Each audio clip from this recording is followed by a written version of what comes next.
事业层层纱帐下，一只白皙又满是汗珠的小手紧紧拽着纱帐，感到身上突然传来的痛感，裴芝芝猛地睁开一双美目，就对上了那张让她再熟悉不过的俊脸。此时的魏恒俊脸涨红，整个人滚烫的不行，也不管身下女人瞪大的杏眼，双手紧紧握着她盈盈一握的腰肢。男人眼睛微眯，下颌扬起，原本桀骜不驯的眉眼尽是舒畅，与男人反应相反。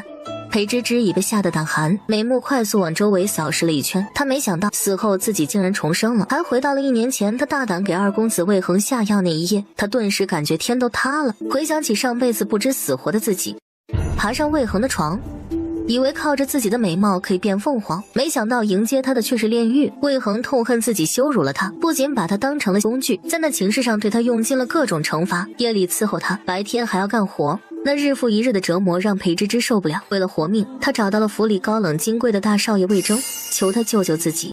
可不知被谁看到，说他这是勾引大公子，最后传到老太君耳边，以为他迷惑国公府2公子，祸乱内宅，被杖毙了。刺痛传开，裴芝芝恐惧地看着身上的男人，听着男人低沉的呼吸声，裴芝芝伸手努力想推开他，但他的力气对于常年骑马射箭的男人来说根本不值一提。感觉到身下女人的反抗，魏恒不悦地蹙眉，手上越发用力地禁锢着。这男人丝毫不懂怜香惜玉，上辈子裴芝芝就被他折腾的一听到床这个字就吓得腿软。男人毫无技巧，直弄得裴芝芝难受不已。上辈子他为了荣华富贵忍了，可这一世剑实在挣脱不开。他拧着眉，迎头咬在了男人肩膀上。男人被咬得蹙眉，眯着一双漂亮狭长的桃花眼看向身下的女人，原本中了药眩晕的脑袋有了片刻的清醒。放开我！敢咬我，你想死？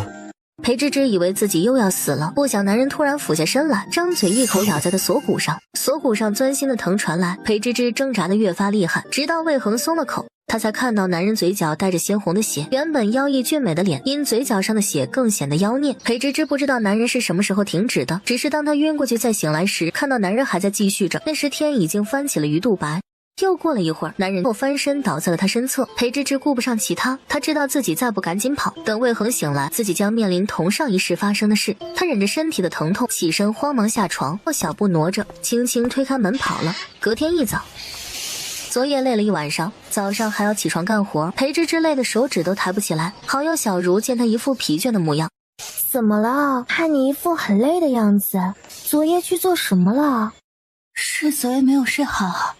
告诉你一个消息，昨夜二少爷被人下了药，听说还跟一个女人做了那种事儿。二少爷清醒后下令要找到那女人，现在府里其他地方都找遍了，想来一会儿就要来我们这个院子找人了。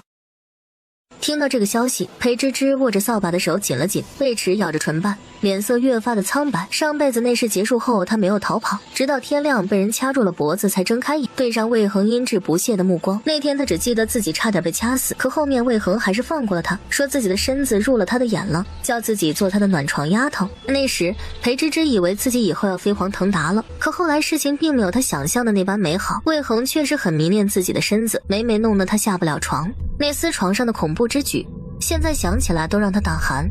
想到这些，他害怕的喉咙干涩，咽了咽口水。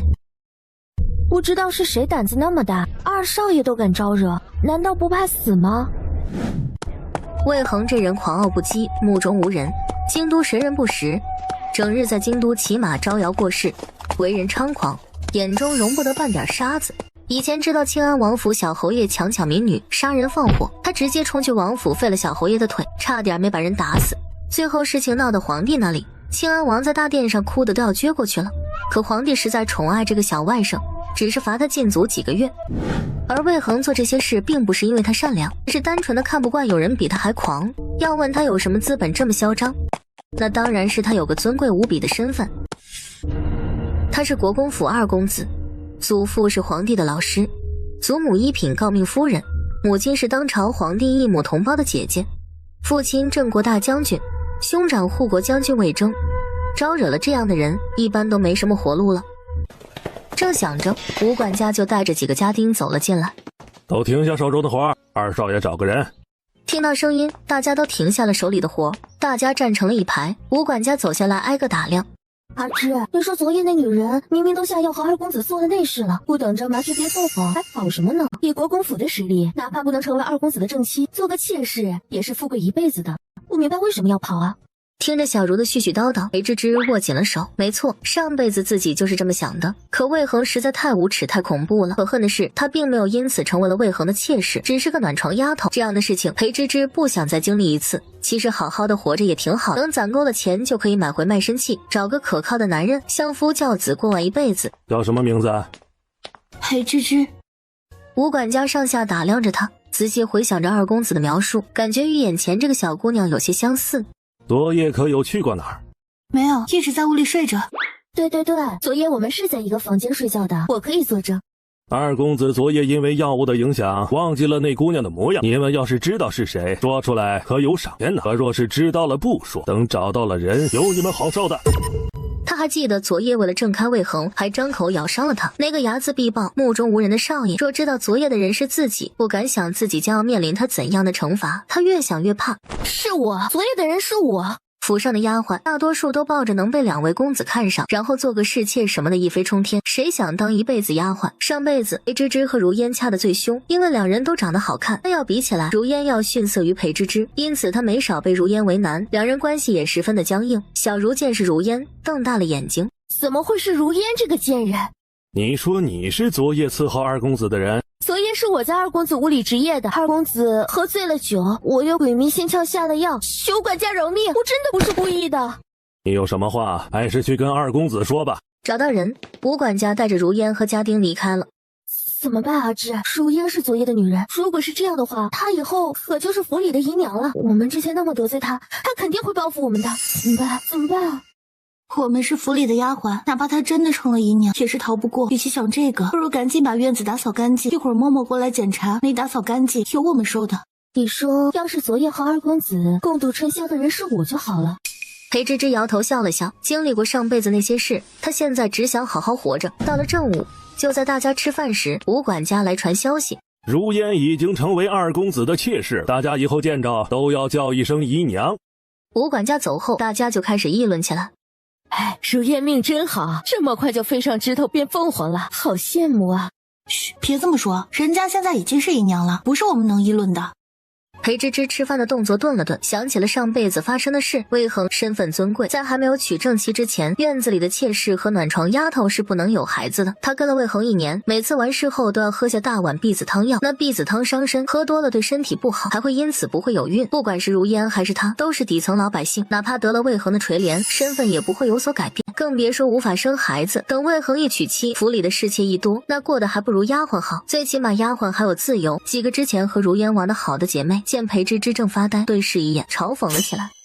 哎呦，某些人之前不是仗着自己长得漂亮，到处欺负人吗？现在怎么哑巴了？就是之前那样得罪如烟姐姐，现在人家成了姨娘，有她好受的。你们几个亏之前阿芝还帮你们干活。人就是这样的，趋利避害。裴芝芝朝他摇了摇头，他根本不在意，反正自己手上还有如烟的把柄。忙碌了一天，终于有机会好好休息了。小茹去吃饭了，裴芝芝回到房间，将自己所有的银子都拿了出来。父母早亡，她是被大伯卖到国公府做丫鬟的，已经有7年了。开始她也存了不少银子，但家里那边还有个妹妹，大伯母经常借着妹妹的名义过来找她要钱，算算也不剩多少了。魏恒这人心思歹毒，又聪明狡猾，迟早会发现如烟不是那碗的女人，只要自己在国公府多待1天，就迟早会被他找到。看了看银袋子里的钱，裴芝芝又一阵叹息，没有钱，自己要怎么赎回卖身契离开这里？正当他捏着钱袋子发愁时，房门被敲响了，他赶忙起身去打开。来人是府里的管事张嬷嬷，上下打量了裴芝芝几眼，不耐烦地朝他伸出了手。什么什么呀？已经到期了，该给下一个月的月钱了。裴芝芝不解的皱眉，半晌才想起来是怎么回事。这张嬷嬷是府上管事的，府里所有丫鬟都归她管，伙计都是她分配下去的。当初为了接近魏恒，她拿出了自己1个月的月钱收买张嬷嬷，让她把自己安排到魏恒屋里伺候。当然，这样做的不止她一个，包括如烟也是这样的。但她运气不好，好不容易收买了张嬷嬷能去伺候魏恒，魏恒就和他几个狐朋狗友一起去打猎游玩了，好几日才回来。他回来那一夜喝了很多酒，他为了不夜长梦多，就趁机下药爬上了魏恒的床。现在1个月差不多过去了，张嬷嬷就过来找他要下个月的银子。说起来可真好笑，还有花钱去伺候人的。现在想想，裴芝芝只能无声叹了口气。唉，我以后不去二公子屋里伺候了，所以这个钱我就不给了。你可要想清楚了，多少丫鬟想去伺候二公子，你把这个位置让出来了，之后想去伺候可没机会了。当然想清楚了。裴芝芝，我是看你长得漂亮，觉得你能得到二公子的青睐，拒绝了其他人的银子，把你推过去的。你确定以后不去二公子房里伺候了？裴芝芝点头，她没有比现在更清醒。上辈子那压抑窒息、绝望的生活把自己压得喘不过气，她真的不想继续重蹈覆辙。见她这么认真，张嬷嬷也不再说什么。好吧，那过2天我把你调到别的地方去，你以后可别说我没给你机会。什么叫过几天？不是今天就把我调到别的地方吗？当然不可以，我得去看看还有哪个院子缺丫鬟，不是随随便便就能把你安排过去的。看着张嬷嬷离开，裴芝芝仿若丢了魂。不是吧？所以这几天自己还要继续伺候魏恒。不等她想清楚，一个更炸裂的消息就扔了过来。阿芝，如烟姐姐现在是姨娘了，今晚你去二公子屋里值夜了。裴芝芝被这个消息震得外焦里嫩，瞪大了眼睛。什么？我吗？你别想那些不切实际的。二公子刚收了如烟做姨娘，今晚人家可没有功夫管你，你可别想那些没用的了。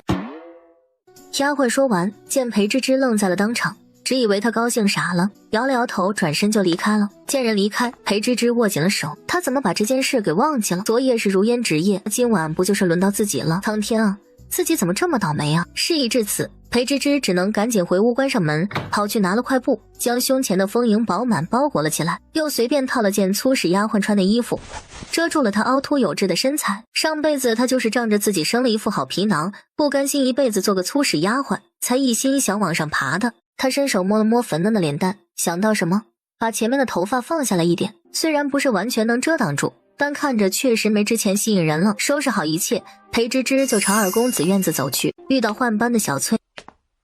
今夜姨娘会过来侍奉二公子，可得伺候好了，不然惹得二公子不高兴，会有我们受的。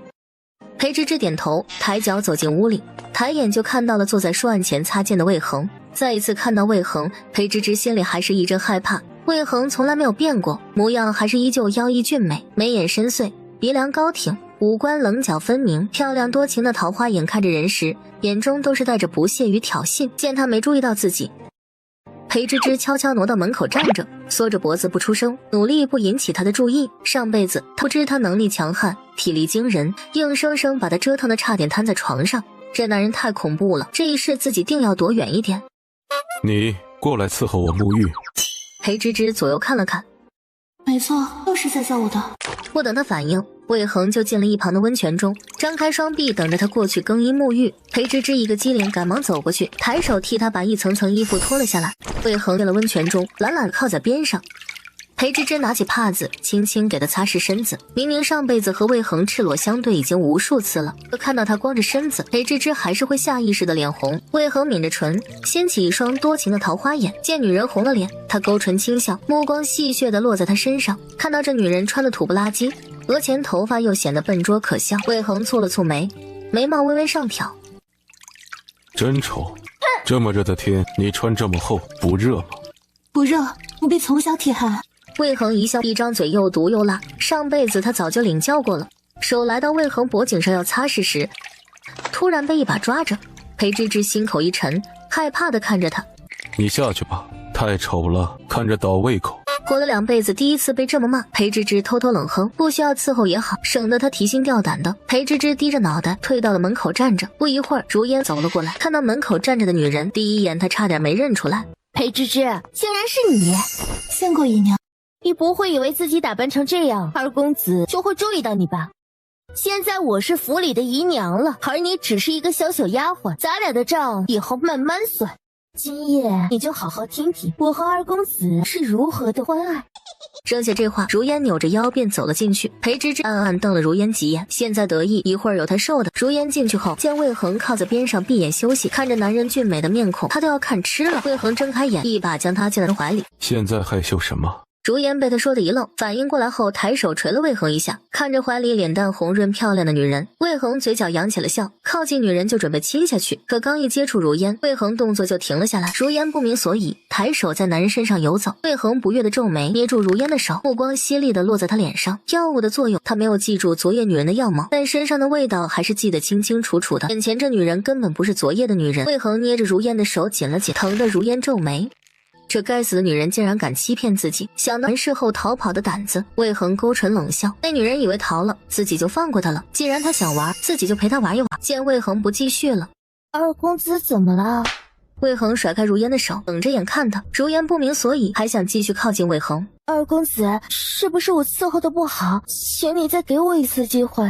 如烟红着眼，还想继续装柔弱，对上魏恒冷漠傲慢的目光，只能按着他的吩咐叫了出来。听到屋里的声音，裴芝芝皱眉，魏恒这个恶魔还是和上辈子一样的恶劣。裴芝芝又再一次庆幸如烟代替了自己，直到天蒙蒙亮，一切才恢复平静。进来。裴芝芝睁开眼，立马走了进去。入眼只见魏恒慵懒地靠在床上，如烟躺在地上，整个人看起来累到不行，仿佛下一秒就要晕厥过去。禽兽啊，魏恒这个禽兽！裴芝芝看得胆战惊心。给姨娘好好处理一下，你过来侍奉我穿衣。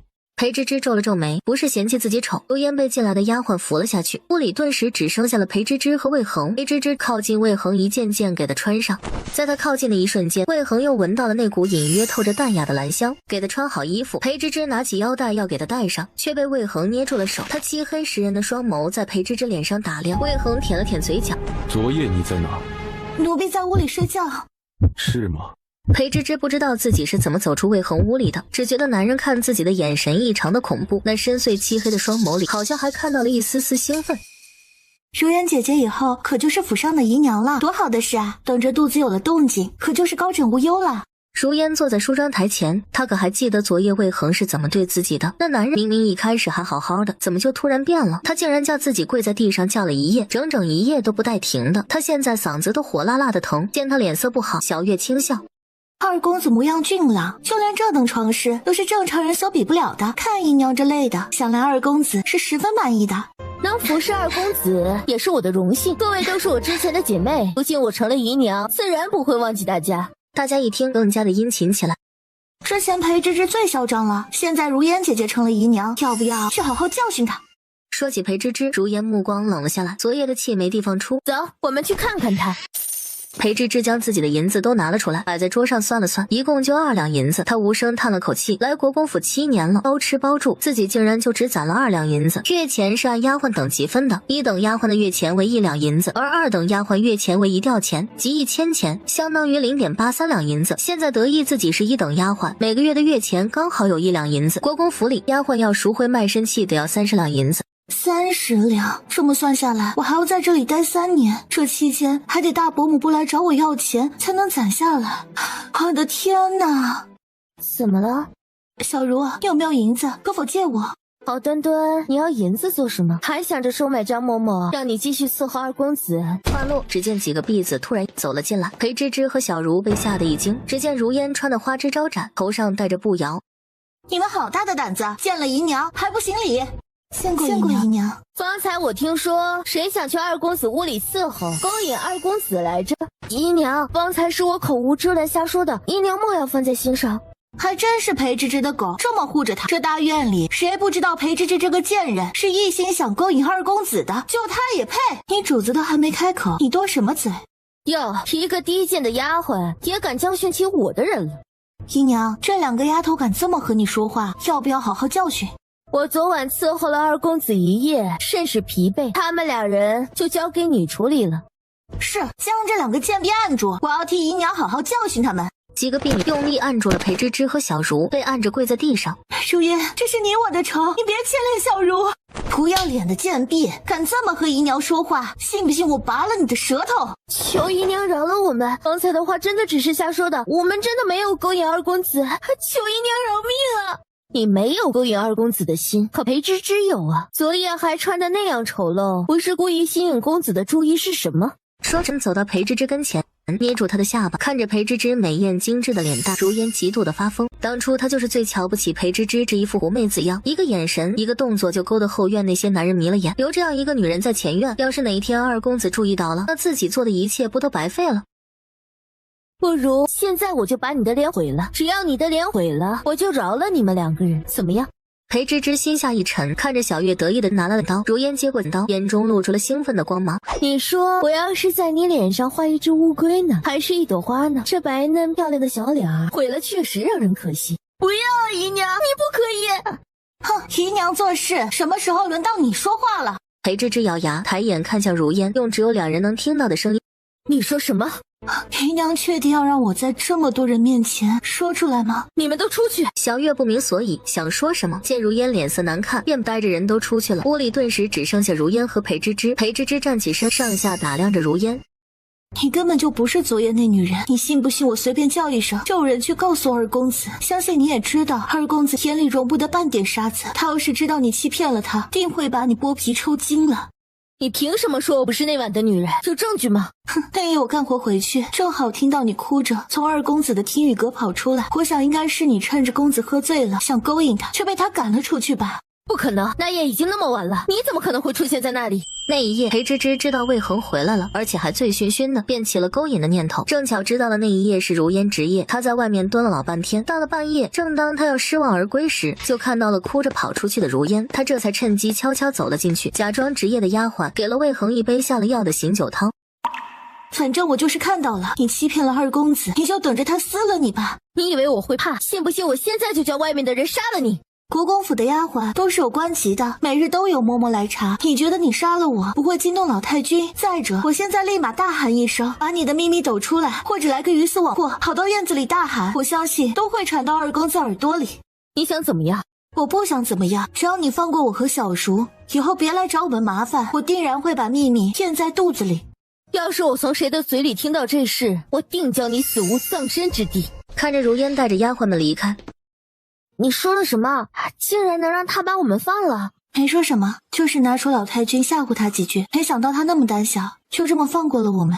嘴上是这么说，裴芝芝知道自己抓住如烟这么大秘密，他肯定不会放过自己，他得赶紧离开这里。想到这，刚才我问你银子的事儿，你有没有？有是有，不过我也没有多少。你又不是不知道，我家里还有个念书的弟弟，父母都在等着我手里的月钱，拿去给我弟弟念书呢。对啊，有点家底银子的，怎么可能把女儿送来做伺候人的丫鬟呢？裴芝芝叹了口气，无奈的低下脑袋。好吧，没有就算了。小柔抿了抿唇，正要开口说什么，就看到了老太君身边伺候的苏姑姑走进了院子里。老太君身边需要个头脑灵活、心灵手巧的小丫鬟，你们谁要去伺候啊？听到这话，裴芝芝双眼都亮了起来，在老太君身边伺候，这不纯纯铁饭碗吗？不等小茹回过神，裴芝芝就一个箭步冲了过去。我，苏姑姑，选我去，我手脚灵活，还吃苦耐劳，选我。打量了众人一圈，苏姑姑目光落到了裴芝芝身上。就你了，明天到老太君屋里伺候，试用3天，如果伺候的不好，我另外找人。是，谢谢苏姑姑。选好了人，苏姑姑就转身离开了。我要去老太君屋里伺候了。之前老太君屋里要人，怎么没见你像今天一样？以前是以前，现在是现在。当初他不想去老太君屋里伺候，主要还是存着心思勾引魏恒。可现在不一样了，只要去了老太君屋里伺候，不仅月钱涨了，还有个庇护的地方。在那里，哪怕魏恒知道自己是那晚的女人，他一时半会儿动不了自己。如烟想动自己，也要掂量自己够不够格动老太君屋里的丫鬟。你放心好了，我去了老太君那里，也不会忘了你的。有什么好吃的，肯定拿过来与你分享。咱们可是好姐妹。你不要忘了我就好。看着小茹离开，裴芝芝拍了拍手，重生回来，终于有一件事值得高兴了。流云阁，听说你最近纳了个姨娘。想到如烟，魏恒嘴角扬起一抹讥讽的笑。没什么，只是养着玩玩而已。什么叫养着玩玩？你也老大不小了，该娶妻了。祖母这身子骨是一天不如一天，现在都盼着你和你大哥赶紧成亲，给我生个重孙子呢。我大哥都还没成亲呢，我不急。就你这野性子，就该找个媳妇儿好好管教。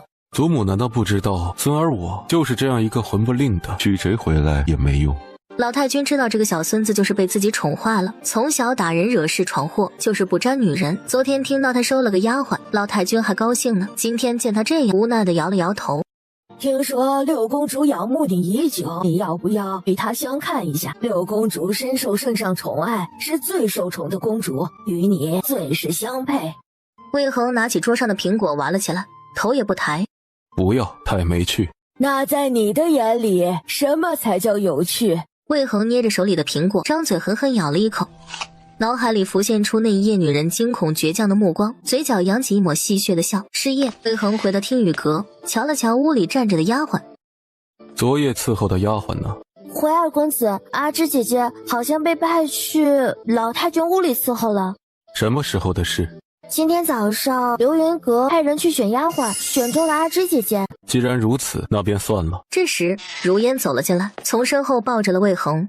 二公子，丫鬟见状，识趣的退了下去。你过来做什么？昨夜是如烟不好，惹得二公子不高兴了，我知道错了。今夜我随二公子怎么玩都可以。这么大的，你那一夜可是害羞的很呢。那是第一夜，自然害羞。魏恒垂下眼，那双黑眸从他脸上划过，带着一丝不易察觉的冷意，转身坐到了高位上。那还愣着干什么？脱吧。如烟脸一红，今夜的他本就只穿了一层薄纱。魏恒眼中毫无欲望，看着他光滑没有一丝伤痕的锁骨，才勾了勾嘴角，朝他伸出了手。如烟心中一喜，高兴的抬手想放上去，不想魏恒突然收回了手，如烟一个没站稳，差点摔倒。好了，今夜本公子没兴致，你回去吧。二公子是不打算要如烟了吗？怎么，你是要我把你扔出去吗？这男人总喜欢用最温柔的语气说出最狠的话。如烟虽心有不甘，但还是朝魏恒扶了扶身，转身走了出去。走到屋外，如烟气得握紧拳头。明明前2日为了找到那一夜的女人，差点把整个国公府都翻过来，为什么现在自己就站在他眼前，竟无动于衷？莫不是他知道自己不是那夜的女人了？如烟想到这，害怕的咬唇，可转念他就否定了这个想法。二公子眼中容不得半点沙子，若知道自己欺骗了他，怎么可能还允许自己出现在他面前？肯定不是这个。想了想，如烟觉得定是有人勾引了二公子。讲到这，他气得深吸一口气。二公子今天可是见了谁？奴婢不知道，不过刚才二公子问了阿芝姐姐，我说她被调去老太君屋里伺候了。裴芝芝这个人，先是故意打扮成那个样子勾引二公子，现在又跑去老太君屋里伺候，是想要二公子对他念念不忘啊！这个该死的人，到现在还不安分。收拾好所有东西，裴芝芝出了一身的汗。现在大家都睡下了，她抱着干净的衣服来到澡堂。澡堂里现在就只有她一个人。她快速把身上的那件老土宽大的衣服脱下，将勒着胸部的布条解开，爬进了浴桶中。那夜被索取的很了，坐在浴桶中很是舒服，疲惫一扫而空。魏恒出来散步，走着走着便来到了院子里，瞧见纸窗上映出的人影，修长的脖颈微微扬着，女人拿着水轻轻浇下去。他一向本就对女人没什么兴趣，可经过那晚上，他竟食髓知味了起来。此时看到女人的身影，他眼眸暗了暗，鬼使神差地走了过去。魏恒站在门口，看到了屋里女人的背影。女人皮肤白皙，脖颈细长瘦弱，仿佛轻轻一掐就能捏断，时不时还能听到她低低的笑声，丝毫没有注意到门口男人野狼般的目光。魏恒一向不会委屈自己，看到感兴趣的女人也一样，要看就光明正大的看，直接伸手推开了门。听到门被推开的声音，吓得裴芝芝立马抱着了肩膀，慌忙转头看去，看到进来的男人，他受惊的目光立马变成了惊恐，瞪大了眼睛。二公子，你怎么会在这里？见他怀抱住胸口，一副害怕恐惧的可怜模样，魏恒恍惚间想到了那一夜的女人，好像也是这个表情。这女人真可笑，就她那纤细的手臂，怎么可能遮得住她胸前的东西？那呼之欲出的感觉更叫人迷了眼。魏恒看得喉咙滚动，一双漂亮的凤眼一眨不眨地盯着他锁骨上的咬痕。原来如此，这女人胆子可真大，竟敢欺骗他。魏恒舔了舔嘴唇，抬脚一步步靠近他。男人越靠越近，身上冷冽的气息席卷他全身，他害怕地抱紧了身子，红着眼死死盯着他，对上他泛红的双眼，他轻笑一声，眼睛还挺漂亮。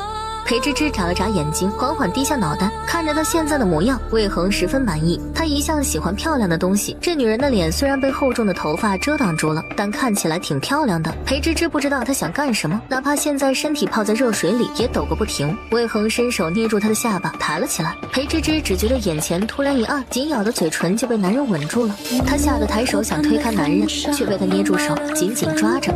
见他被吻的眼睛更红了，愤怒又害怕的小心瞪着自己。魏恒心情大好，过了许久，男人才放过他。好了，不吓唬你了，毕竟我们以后来日方长。因为昨夜发生的事，裴芝芝做了一夜的噩梦。她猛地睁开眼睛，大口大口喘气，看到窗外已经翻起鱼肚白了。裴芝芝松了口气，不行，自己得赶紧攒钱离开这里。魏恒这个疯子太可怕了，幸好他现在还不知道那一夜的女人是自己，他还有逃跑的时间。来到老太君身边伺候，什么事情裴芝芝都抢着干。见他如此勤劳，苏姑姑很是满意。上辈子裴芝芝也想过讨好老太君，还收买了他身边伺候的嬷嬷。打听到了老太君的喜好，知道老太君喜爱喝菊花茶，上辈子为了讨好老太君，他苦练了许久，只可惜刚学会怎么泡的好茶就被杖毙了。知道这个喜好，裴芝芝立马行动，将泡好的茶端了上去。老太君念了一天的佛经累了，喝口茶。老太君满意的点了点头。泡茶的手艺不错，多谢老太君夸奖，您要喜欢，我每天泡给您喝。老太君抬眼看向他，看着眼前女孩模样长得精致漂亮，笑起来灵动的双眼十分的耀眼。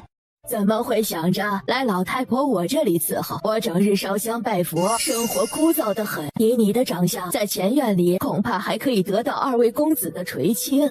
奴婢知道老太君仁慈，有一颗佛心，每天为了大周老百姓祈福，实在太辛苦您了，便想过来伺候。不过奴婢也有私心，知道老太君最是心善，在您身边伺候，赏钱会更多。奴婢家中还有个病重的妹妹，想多挣些钱给她治病。你倒诚实，也是个好孩子。既然这姑娘都这么说了，那便留在流云阁陪我这个老太婆吧。是。可以留在流云阁。裴芝芝高兴的嘴角抑制不住的往上扬，自己真的做到了。多谢老太君。交代了几句，裴芝芝就被屏退了。老太君脸上端着笑，朝苏姑姑招了招手，在她耳边说了几句话。苏姑姑惊讶的瞪大眼睛，大公子终于要回来了。自他爹去世后，正儿便代替他爹镇守边关5年了，他终于要回来了。大公子终于要回来了，老太君不用每日提心吊胆的，终于可以团圆了。过几日就要开始着手准备了，要热热闹闹的迎接我真儿。一连好几日，魏恒都偷偷去丫鬟洗澡的地方转悠，可再也没有遇到那夜的女人。想到那晚丫鬟说的话，他去流云阁伺候祖母了。魏恒轻笑，一双深邃的眸子里尽是不屑。这女人竟然以为躲到流云阁，自己就治不了她了。魏恒转身便朝流云阁走去。裴芝芝煮好了茶，来到老太君屋里，抬眼就看到了魏恒正和老太君有说有笑的。瞧见裴芝芝，魏恒挑眉，似笑非笑的看着她。裴芝芝端着茶的手紧了紧，上前将茶端了上去。恒儿，这小丫头虽然刚来，但泡得一手好茶，你来尝尝。听到是这女人泡的，魏恒拿起抿了一口，眼底闪着戏谑的笑。确实好喝，看起来就是个手巧的。这么多丫鬟，就这小丫头最懂事，最让我放心。魏恒看了她许久，只看到裴芝芝头皮发麻，半晌他才嗤笑一声。祖母这么喜欢，想来嘴也很甜吧？他故意咬中了甜这个字。裴芝芝捏紧手，不敢抬头。嘴确实甜，人也挺好的，只是命苦，家中还有个重病的妹妹。哦，确实挺不容易的，不如祖母把她给我，让她到我屋里伺候，我出钱给她妹妹治病。裴芝芝一听，猛地瞪大眼睛，紧紧捏住了衣摆。老太君一向宠爱魏恒，但凡他开口，老太君必定答应。不要，他不要去伺候魏恒。魏恒虽和老太君说话，目光却一直落在裴芝芝身上，见他害怕的身体都在发抖，看得魏恒心情愉悦，嘴角戏谑的笑容加深。老太君怎么可能不知道这个孙子的烈性？怎么可能突然这么好心？他瞪了魏恒一眼。我好不容易得个这么称心的丫头，你别想。再说你屋里伺候的丫鬟都那么多了，还忍心来跟祖母抢？祖母，你最疼我了，我可是头一次跟你要人呢。老太君为难地皱了皱眉，看向乖乖站着的裴芝芝。那小芝，你自己选，是要留在流云阁伺候我这个老太婆，还是去二公子屋里伺候？老太君待我很好，我想留在老太君身边伺候，求老太君不要赶我走。老太君以为他会选择魏恒，毕竟被魏恒看上，怎么着都会是个姨娘。没想到他却想也不想就说要留在这里，欣慰地笑了起来。这丫头，我果然没看错。恒儿，你也看到了，不是祖母不把人给你，是人家想留在这里。你以后要是想喝茶，过来喝便是。魏恒早知道这女人会拒绝，只是没想到她都不带一丝犹豫的，心中不悦，原本含着笑的眸子冷了下去。好，我以后一定多来祖母这里，祖母不要嫌我烦才是。祖母怎么可能会嫌弃我恒儿呢？你多来陪祖母说说话，祖母心里高兴啊。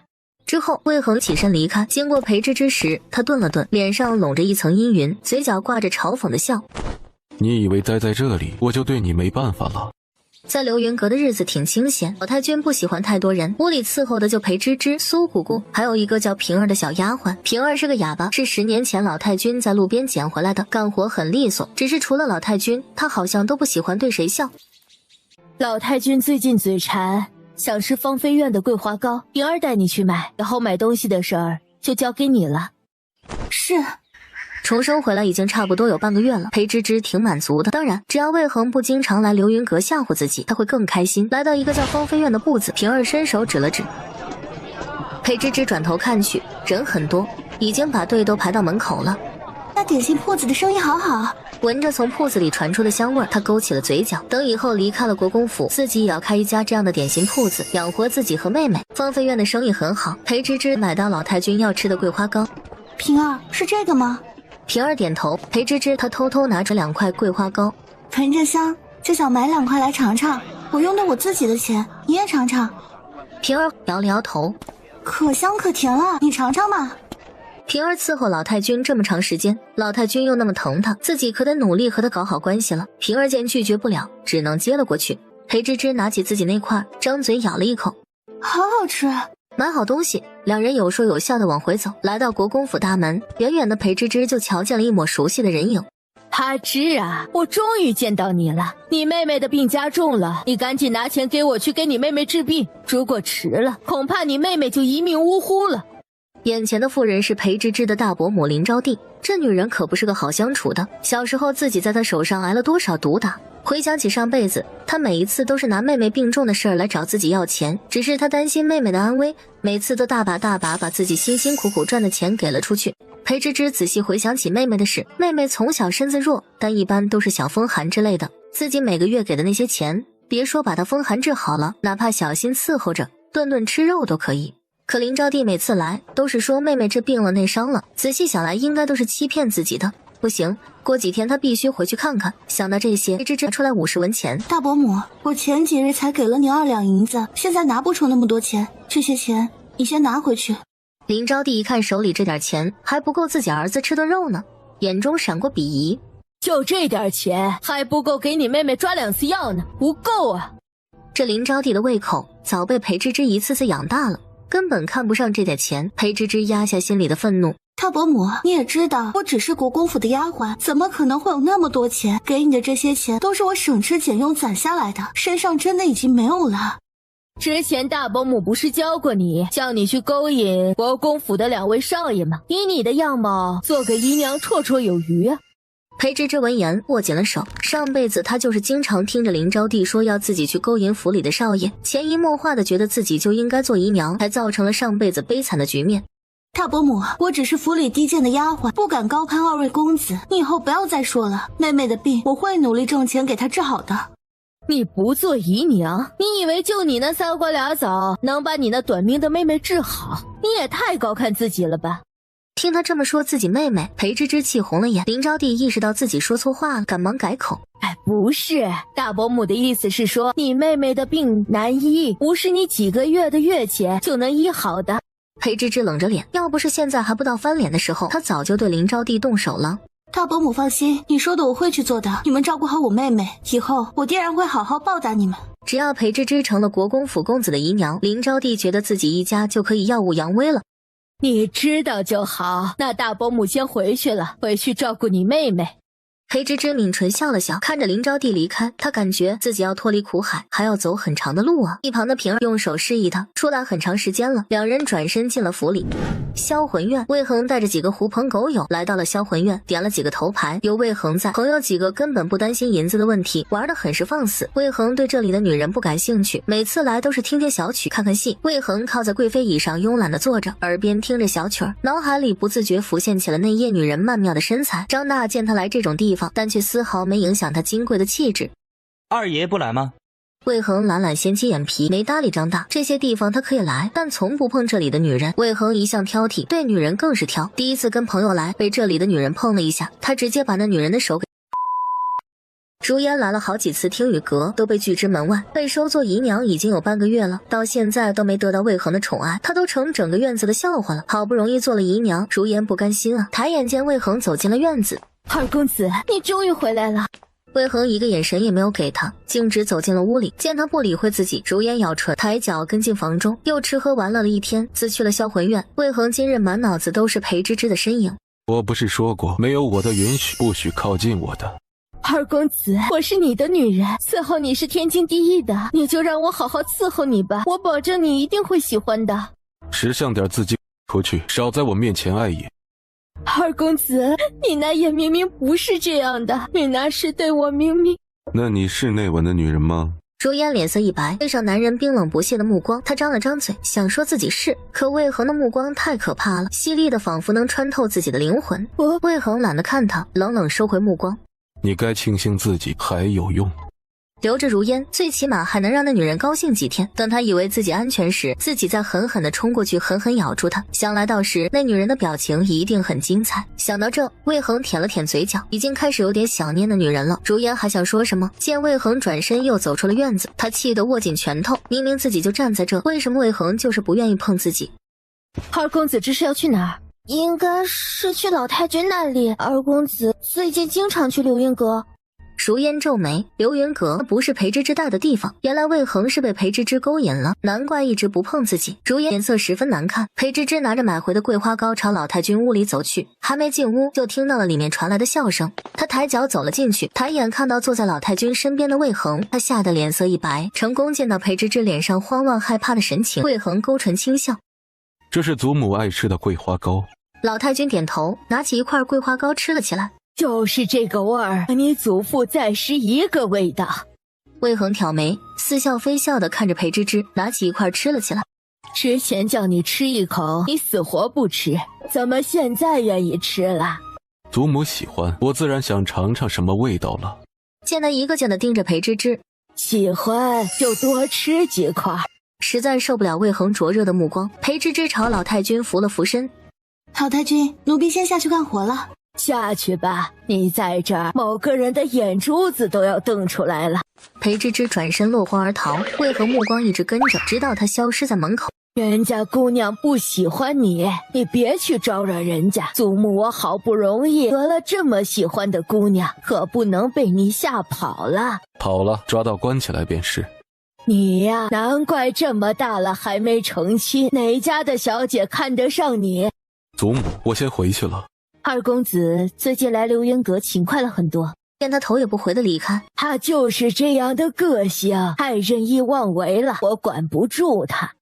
出来后，裴芝芝就打算去厨房端参汤过来给老太君，不想刚走到一个拐角处，手臂突然被拉住了，一眨眼拖着他来到了假山后，将他压在假山上。魏恒一脸邪笑的靠近他，看到来人是魏恒，裴芝芝被吓得心都提到了嗓子眼，思想陷入了一片混乱。你在躲着我？没有，我没有躲着二公子。是吗？魏恒嘴角带笑，周身却散发着令人胆寒的嗜血狠戾气息。见他一脸害怕，却紧紧咬唇一声不发的模样，魏恒很是享受他此刻的神情。为什么这么怕我？我又没有对你如何。裴芝芝瞪大眼睛，这还叫没有对自己如何？对上魏恒犀利灼热的目光，他缩了缩身子。二公子，奴婢还要去厨房拿老太君的参汤，晚了不好。魏恒闻言不但没有放开他，反而是靠得更近。裴芝芝抬手想推开他逃跑，却被紧紧抓住了手腕，将他双手压在了假山上，抬手轻轻在他脸上抚摸。别着急。说完，魏恒俯身下来，狠狠吻住了他。裴芝芝被惊得张大了红唇，男人眼眸一暗，嘴角勾起一抹坏笑。男人的吻粗鲁，笨得裴芝芝喘不过气。裴芝芝只能害怕又无辜地瞪着前面的男人，见他睁着一双圆溜溜的杏眼，又惊又怕。魏恒低低地笑了起来，此时笑起来漂亮的桃花眼更显多情妖异，就像是开在沼泽地里的玫瑰，好看又危险，上前一步便会深深陷进去。二公子，老太君还在等我，求公子放我离开。见他皱着眼，一副害怕又隐忍的模样，魏恒啄了啄他嘴角，少顷他只觉得唇瓣一疼，他感觉嘴里传来一股铁锈味，见他嘴角染了血，惊恐又害怕的模样，这样好看多了。最后裴芝芝被男人压在假山上，被吓唬了许久，直到看他都被吓哭了，才好心的放过他。得到自由，裴芝芝慌忙推开男人，头也不回的跑了。魏恒意犹未尽的舔了舔嘴角，心情很是愉悦。这女人的味道果然甜，那双小鹿般的眼神更让他欲罢不能。要不是还不到时候，魏恒真想把她压在假山后了，但他告诫自己不能过急，得慢慢来，温水煮青蛙，这样才更有意思。嘴上的伤一连好几日都没好，苏姑姑看到他嘴角上的伤，意味深长的笑了笑。可是有想好的了？没有，上火了而已。姑姑，我也是过来人，别骗我了。是府里家丁的话，你们要是两情相悦，可以求老太君做主。老太君一向宅心仁厚，只要你们真心相爱，定会成全你们的。裴芝芝垂下眼帘，仔细思考苏姑姑说的话，说自己一直攒不到钱赎回卖身契，完全可以找个男人先掩饰着。魏恒再怎么说也是有身份的公子，不至于和一个家丁抢女人。知道了，多谢苏姑姑告知。如烟走过来，见裴芝芝站在门口，走过去冷冷地看了他几眼。老太君，如烟来看你了。如烟来了，快坐。听雨阁就只有你一个姨娘，辛苦你伺候恒儿了。恐怕我要辜负老太君了。老太君，不是我们姨娘不想好好伺候二公子，是二公子根本就不让姨娘近身。怎么可能？之前恒儿为了找你，就连我这里都找过来了，好不容易找到你，怎么会这样？可能是我没有伺候好二公子吧。老太君，不是姨娘伺候的不好，是二公子在外面有了新欢。恒儿一向不近女色，才收了你，怎么会这么快又有新欢了？小月说着，还有意无意往门口瞟去。老太君明白是怎么回事，无奈地摇了摇头。二公子虽不近女色，可到底挡不住有人故意勾引啊。恒儿他是男子，三妻四妾很正常。你身为他的女人，他去了你屋就好好伺候，如果不去，你便安分待着，这就是你的本分。如烟咬唇，老太君这话的意思是说，叫自己不要嫉妒呗，没讨到什么好处。如烟无奈，只能带着小月离开。走出房门，他站在裴芝芝跟前，傲慢地睨着她。以为躲到老太君这里就没事了，你给我走着瞧。看着如烟带着丫鬟们离开，有时候长得太美也未尝是件好事。裴芝芝没说话，安静地立着。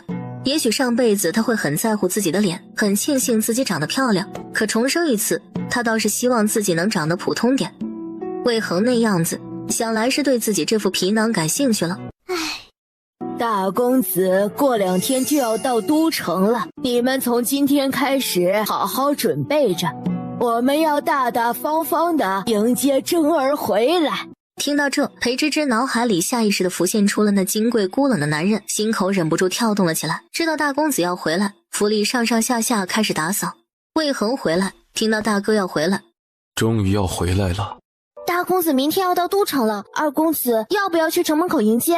大哥一向不喜欢这些，等他回来便是，不需要去城门口迎接。看到天已经暗下来了，魏恒想到什么，嘴角的笑容加深。本公子有点事去走走，你别跟过来。忙碌了一天，裴芝芝回到房中。老太君的院子大，他为人喜静，一般没多少活需要做，今夜是平儿值夜，房中此时只有裴芝芝一人。他坐在铜镜前，想到上辈子与魏征第一次遇见时的情景，他抬手捧住脸。正当他沉浸在回忆中时，他不曾注意身后走来一个男人，直到他对上男人犀利灼热的目光，才吓得慌忙站起身。二公子，刚才想到谁了，这么高兴？没有。魏恒伸手掐住他盈盈一握的腰肢，眼看男人的吻便要落下来了，裴芝芝害怕地侧过头。我已经有喜欢的人了，求二公子放过我。你知道欺骗我要付出什么代价吗？奴婢没有欺骗二公子，是真的。他越说越小声，一颗心七上八下地跳动着。魏恒冷笑，将他拽到了床上压了下去。公子放过奴婢，奴婢真的已经有。闭嘴！这女人以为说有个喜欢的人就能阻止自己了。裴芝芝被吼得安静下来。你乖乖的，我不会把你怎么样。鬼话！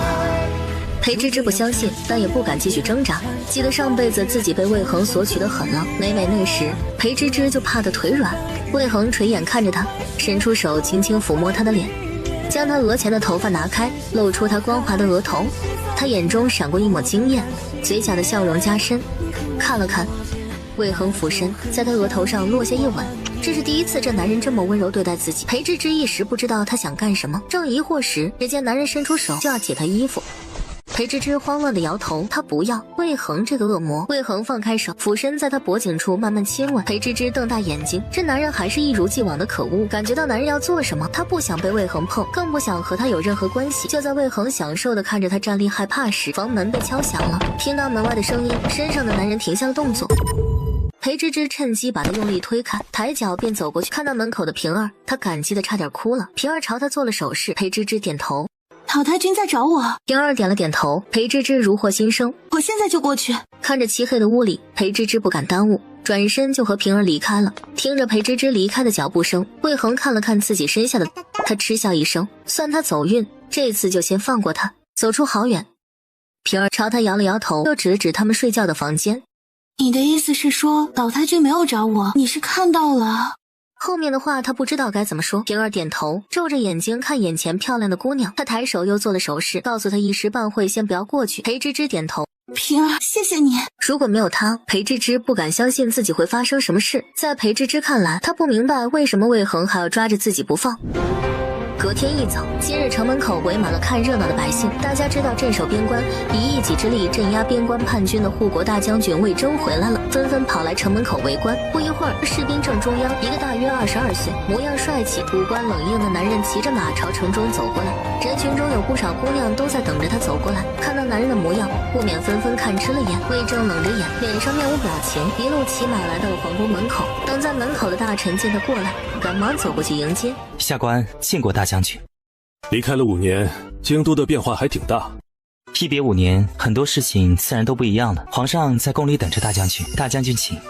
此时的大殿上，众大臣已经早早等候着。魏征不紧不慢地走进去，众大臣看到他身上的戾气和冷漠，纷纷低下脑袋。皇帝已经40岁了，但模样看起来十分的硬朗。瞧见魏征冷着一张脸，忍不住笑起来。都多少年不见了，怎么见了朕还是这副模样？臣一向如此，皇上不是不知道。你是大周的大功臣，朕今日不罚你。既然已经见过朕了，那便回去见你祖母吧。老太君很是想念你。魏征点头，看了眼一旁身形心长、风神俊朗的男人，转身便离开了。傅怀川面上带着温和的笑，整个人透着如玉的温柔。看着魏征离开，眼底闪过一丝不易察觉的冷意。老太君一大早便等在门口，等了许久，便看到了魏征骑着马走了过来。他高大修长的身躯跨坐于骏马上，如墨青丝迎着清风微微飘扬，那张脸依然像之前所看到的冷硬精致。远远望去，一双犹如挂在漆黑夜空中2颗明珠的眸子幽深悠远，一眼望不到底。征儿，我征儿回来了。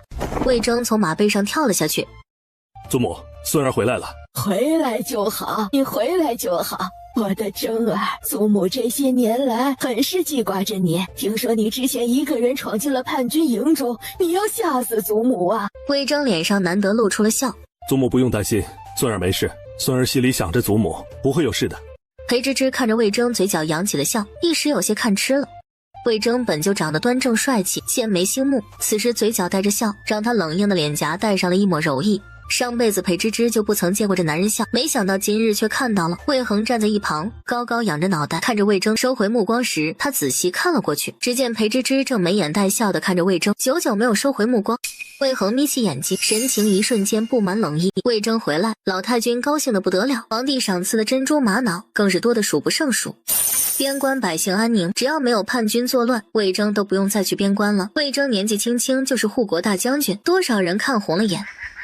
夜里摆了酒席，大家一起坐在前厅喝酒。府里的主子就只有老太君、魏征、魏恒、如烟，其他人都站在一旁伺候着。如烟是恒儿收的姨娘，你许久不回来，幸好有恒儿陪着我。你这次回来就别走了，你们2个赶紧给祖母娶2个孙媳妇儿回来。裴芝芝目光落在魏征身上，看着男人嘴角带着的浅浅笑意，他紧张地握紧了手。魏恒一直注意着裴芝芝的神情，见他一个劲儿地盯着魏征，不悦地仰头喝下杯子里的酒。我还不想成亲，大哥比我年长，要成亲也是他先。前些日子听说你跑去把庆安王家小侯爷的腿打断了，如此没有分寸，确实该找个媳妇好好管教你了。魏恒看了眼裴芝芝，见他小心地瞥了自己一眼，幽深的黑眸暗了暗。裴芝芝忙低下脑袋，不敢与他对视。如烟一直注意着魏恒，见他时不时地看一眼裴芝芝，气得握着筷子的手紧了紧。敢在这么多人的面前勾引魏恒，反了天了！愣着干什么？还不赶紧过来倒酒！裴芝芝回过神，忙走过去倒酒，弯腰靠近魏征时，她与男人对视了一眼。魏征一向很少笑，一双深邃的黑眸犹如深不见底的寒潭，透着一股子冷冽的气息，看着人时让人不自觉的心颤。裴芝芝手一抖，不小心将手里的酒弄得洒了出来，弄湿了魏征的衣袖。大公子恕罪。裴芝芝被吓得赶忙拿出手帕，手忙脚乱的给他擦衣服。如烟见状，冷笑了一声。有些人可别仗着自己长得漂亮，就起了勾引主子的念头。无碍，不是什么大事。魏恒冷眼看着裴芝芝，他沉默了片刻，突然嗤笑一声，带着说不出的冷意。虽然只是轻轻一笑，裴芝芝却听进了耳朵里。他走过去给魏恒也倒上。魏恒冷冷注视着他，犀利的目光仿佛要穿透他的灵魂。裴芝芝硬着头皮不敢抬头，慢慢退了回去。自从征儿出了边关，我们就好些日子没有一起吃饭了。之后征儿就哪都别去了，好好陪着祖母。是孙儿不好。你刚回来，肯定有些东西不熟悉。这丫鬟一直手脚灵活，做事细心，就让她去你屋里伺候。魏恒闻言，他半眯的眸子瞬间睁开，晃出一抹狠厉的光来。祖母好偏心，我之前跟你要这丫鬟的时候，你可不是这样说的。你大哥才回来，镇守边关那么辛苦，你就让他。再说了，你屋里伺候的丫鬟都多得数不清了，还抓着祖母这一个丫鬟不放呢。那祖母问他愿不愿意去大哥的清风院伺候。你这孩子怎么这么小心眼儿呢？魏恒不说话，抬眼紧紧盯着裴芝芝。老太君无奈，小芝，你可愿意去大公子屋里伺候？感觉到魏恒犀利阴狠的目光，裴芝芝咬了咬唇。之前他一直以为去了老太君屋里，魏恒就不敢动自己，可他这几日却三番五次的跑去轻薄自己。由此看来，老太君根本压不住他。魏恒一向敬重魏征，在这个家里也只有魏征的话他会听一点。如果自己去了清风院，魏恒就一时动不了自己了。况且清风院和听雨阁距离的远，魏恒也不可能为了轻薄自己跑那么远。想了想，裴芝芝点头，奴婢听老太君的。魏恒勾起的唇降下去，他望着他，眸色深沉，脸上挂着一抹讥讽的笑，一言不发。当天夜里，裴芝芝就搬到了清风院，这里没有丫鬟，只有几个家丁和一个叫赵四的侍卫。赵四见他抱着被褥过来，看了魏征一眼，他头一次见大公子的清风院里有丫鬟过来伺候。魏征瞥了裴芝芝一眼，抬脚走进了屋里。赵四见状，走过去帮裴芝芝拿东西。还是我来吧，怎么可以让小姑娘拿这么多东西呢？这里就裴芝芝一个女的，偌大的房间就她一个人住，把东西搬进去。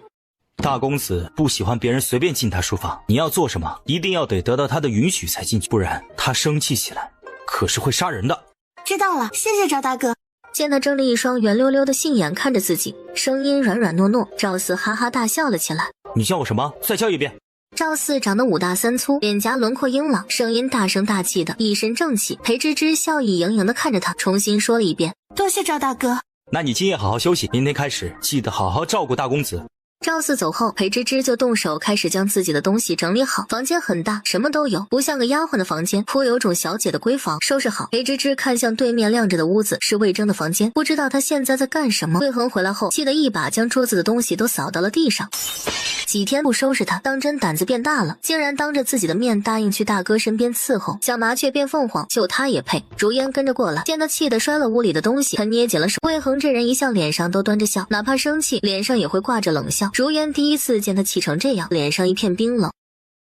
二公子别生气，裴芝芝就是这样的人，他一向就喜欢勾引男人。之前我和他一起在后院的时候，他就经常勾引后院的家丁。现在许是见大公子回来了，想飞上枝头变凤凰的老毛病又犯了。这个人，公子没必要生气。魏恒闻言，抬眼冷冷看向如烟，整张脸上满是阴郁。少请。如烟只觉得脖子一紧，就被魏恒狠狠掐住了。你的意思就是说，他愿意勾引后院那些男人，都不愿意看本公子一眼？不是这样的，奴婢身份低微，怎么可能敢觊觎二公子？公子饶命！如烟呼吸一滞，打死他也没想到魏恒竟然想到了这。滚出去！如烟被吓得不轻，被放开后就连滚带爬的跑了出去。魏恒大口喘气，愤怒的紧紧握着拳头。裴芝芝会勾引府上的下人，可却看到自己像是看到了恶魔，难道自己就当真这么入不了他的眼？翌日，裴芝芝起床，听到院子有刀剑的声音，她循声走了过去，就看到魏征在院子里练剑。男人面容冷峻，目光犀利坚定，每一剑都挥得好看有力量。想到什么，裴芝芝笑了笑，转身去端了个帕子。魏征听到脚步声，举着剑就朝裴芝芝挥去。一睁眼的功夫，裴芝芝眼前便出现了一把剑横在脖子上，吓得她身体一僵。大公子，以后我练剑你莫要过来。裴芝芝点头，颤颤巍巍地把帕子递了过去。魏征看了一眼，迟迟没有伸手接过。裴芝芝以为他不喜欢别人伺候，正打算收回去，却突然手上一空。你下去吧，我这里暂时不需要你伺候。大公子，奴婢家里还有些事情需要处理，想请假一天。以后有什么事和赵四说一句便是，不用特意来问我。说完，他转身便离开了。看着男人离开的背影，裴芝芝忍不住嘴角扬起了笑。大公子当真是世界上最好的男子，不知道到底要多优秀的女子才能配得上他。另一边，宁安侯府，魏征回来了。